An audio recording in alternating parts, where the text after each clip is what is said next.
छत्रपति शिवाजी महाराज के बेटे संभाजी महाराज ने मुगलों से हाथ मिला लिया था। यहाँ तक संभाजी महाराज ने मुगलों के साथ मिलकर कई स्वराज्य के किलों पर हमला किया। ये वही संभाजी महाराज हैं जिन्हें हमने छावा मूवी में मुगलों और औरंगजेब के खिलाफ लड़ते हुए देखा था। तो आखिर सच्चाई है क्या? संभाजी महाराज सिर्फ 2 साल के थे जब उनकी आई साहिब सईबाई चल बसी। इसके बाद जीजाऊ यानी कि उनकी दादी साहिब ने उन्हें पाल पोस कर बड़ा किया। छत्रपति शिवाजी महाराज तो रात दिन स्वराज्य के लिए जीते थे, इसलिए जीजाऊ के जाने के बाद संभाजी महाराज बिल्कुल अकेले पड़ गए।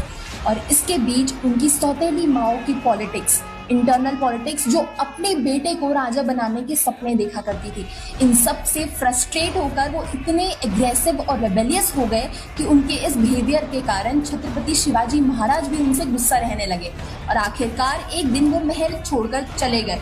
और इसी अवसर का फायदा उठाया मुगलों ने और तंग आकर संभाजी महाराज ने अपने आप को प्रूफ करने के लिए 13 दिसंबर 1678 को मुगलों से हाथ मिला लिया। और वो मुगल था दिलेर खान।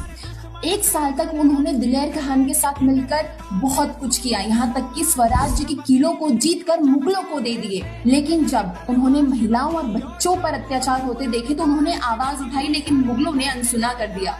फिर बारी आई उनके धर्म परिवर्तन की, जो औरंगजेब छुपकर षड्यंत्र कर रहा था। और जैसे ही उन्हें ये पता चला कि औरंगजेब उन्हें मुसलमान बनाना चाहता है, वो वहां से भागकर वापस अपने पिता छत्रपति शिवाजी महाराज के पास आ गए। रिश्तों की डोर भले ही कमजोर थी, लेकिन संस्कार की जड़ें इतनी मजबूत थी कि उन्होंने अपने धर्म पर कभी आंच नहीं आने दी।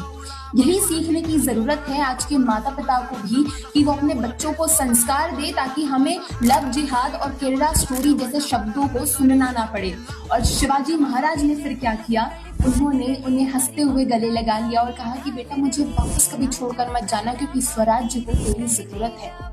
महान बनने के लिए माफ करना आना चाहिए, और बच्चे तो गलतियां करते ही हैं, जरूरत है उन्हें दिशा और मौका देने की। जय भवानी, जय शिवाजी।